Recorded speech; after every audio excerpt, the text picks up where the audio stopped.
Hello friends, तो आज आप लोग को हम सिखाएंगे अवकलन करना। ठीक है, तो देखिए अवकलन का कुछ फार्मूला आप लोग याद करिए, उसके बाद अवकलन का एक्सरसाइज पढ़ाया जाएगा। ठीक है, चलिए देखिए, तो अवकलन के कुछ महत्वपूर्ण सूत्र जान लीजिए, मतलब कैसे अवकलन करते हैं। ठीक है, अवकलन के महत्वपूर्ण सूत्र। ठीक है,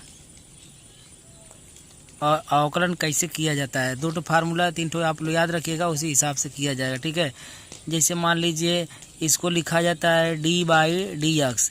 अब थोड़ा सा आप समझिएगा आप लोग कि जिसका अवकलन करना होता है उसको ऊपर लिखते हैं और जिसके सापेक्ष करना होता है उसको नीचे लिखते हैं। ठीक है, तो जिसका अवकलन करना हो उसको कहाँ आप लोग लिखेंगे, ऊपर। जिसका अवकलन करना हो उसको आप लोग कहाँ लिखेंगे, ऊपर लिखेंगे। और जिसके नीचे लिखेंगे dx के बाद कि जिसके सापेक्ष अवकलन करना हो, जिसके सापेक्ष अवकलन करना हो। ठीक है, ठीक है ना। जैसे हम अब बोल रहे हैं, देखिए याद रखिएगा d/dx में कि जिसका अवकलन करना होता है उसको ऊपर लिखा जाता है और जिसके सापेक्ष होगा उसको नीचे लिखा जाता है। ठीक है, तो आप लोग इस बात को अगर ध्यान से समझ लेंगे तो अवकलन बहुत आसान हो जाएगा। ठीक है, जिससे हम अगर बोल रहे हैं कि y का अवकलन x के सापेक्ष कीजिए ना, y का अवकलन x के सापेक्ष कीजिए। ठीक है, तो y का अवकलन x के सापेक्ष, तो यहाँ पे लिखा जाएगा, देखिए d/d लिख लीजिए, इतना आसान हो गया। d/ आप लोग d लिख लेंगे क्योंकि डिफरेंशिएशन होता है। ठीक है, अवकलन तो जिसका करना होता है उसको ऊपर, यानी बताओ किसका करना है, y का, और किसके सापेक्ष करना है, x का, तो किसके कितना लिखेंगे, नीचे। ठीक है, तो इसका अवकलन बताओ क्या हो जाएगा, dy/dx। इसको लिखा जाएगा dy/dx। ठीक है, अभी हम दूसरा को मतलब बोल रहे हैं कि t का अवकलन x के सापेक्ष में, x के रिस्पेक्ट में कीजिए। ठीक है, तो t का अवकलन x के सापेक्ष का मतलब हो जाएगा, आप लोग d/d लिख लीजिएगा। जिसका करना होता है उसको ऊपर, जिसके सापेक्ष करना होगा उसको नीचे। ठीक है, तो देखिए t का आप लोग कर रहे हैं, देखो का मतलब, देखो का मतलब होगा उसी का हो रहा है, तो t का करेंगे तो उसको ऊपर लिखेंगे और x के सापेक्ष करेंगे तो उसको नीचे लिखेंगे। तो ये बताया पढ़ाएगा dt/dx। ठीक है, अब जैसे मान लीजिए हम बता रहे हैं आप लोगों को कि p का अवकलन q के सापेक्ष, किसके सापेक्ष, q के सापेक्ष।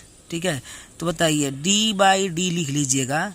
अब देखिए जिसका करना होता है उसको ऊपर, तो यानी p को ऊपर लिखिएगा और q के सापेक्ष हो रहा है तो इसको नीचे लिखिएगा। ठीक है, अब देखिए एक बार और हम समझा दे रहे हैं कि अगर मान लीजिए कि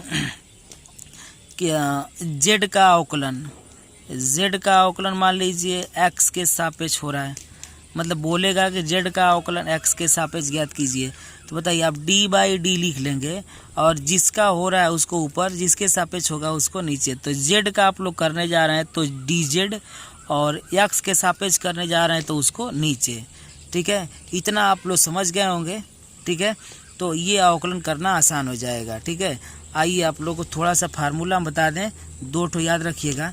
जैसे मान लीजिए d/dx x के पावर n का, हम x के पावर n का फार्मूला बता रहे हैं ना कि d/dx अगर x के पावर n का अवकलन अगर करना हो तो ध्यान से देखिएगा, इसका क्या करते हैं, पावर को आगे उतार देते हैं और पावर में से घटा देते हैं। ठीक है, तो इसके पावर n है तो पावर n को आगे उतार दीजिएगा और इसके पावर में से एक क्या कीजिएगा, घटा दीजिएगा। ठीक है, तो ये हो जाएगा इसका अवकलन। एक तो ये फार्मूला हो गया।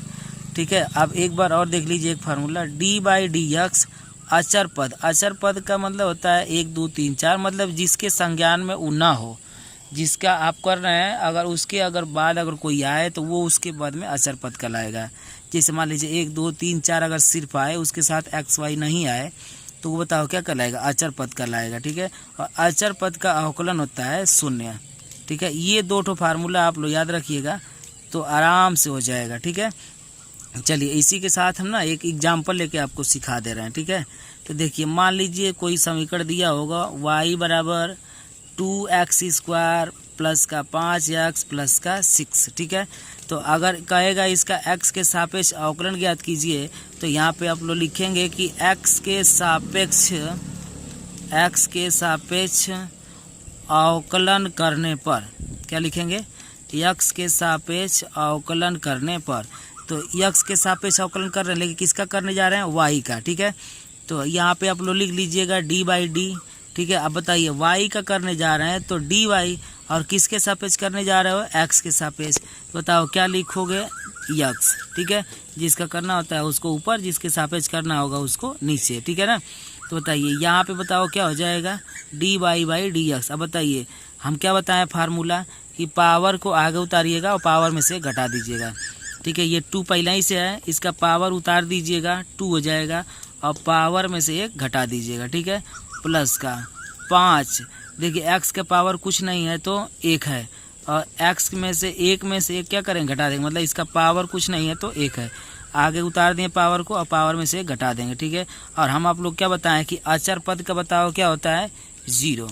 अचर पद का अवकलन क्या लिखेंगे आप लोग, 0 लिखेंगे, ठीक है। तो dy/dx बराबर, देखिए इसका गुणा आप लोग करेंगे तो 2 दूना के 4, और 2 पावर में से 1 पावर घट जाएगा तो 1 पावर लिखना जरूरी नहीं है, ठीक है। प्लस का 5 1 = 5 हो जाएगा, और ये 1 में से 1 घट जाएगा तो 0 होगा। यानी किसी भी संख्या का पावर अगर 0 होगा तो उसकी वैल्यू बताओ क्या होती है, 1, और ये छूट जाएगा। तो dy/dx बराबर बताओ कितना हो जाएगा, 4x, और इसकी वैल्यू हो जाएगी 1, तो 5 1 = 5।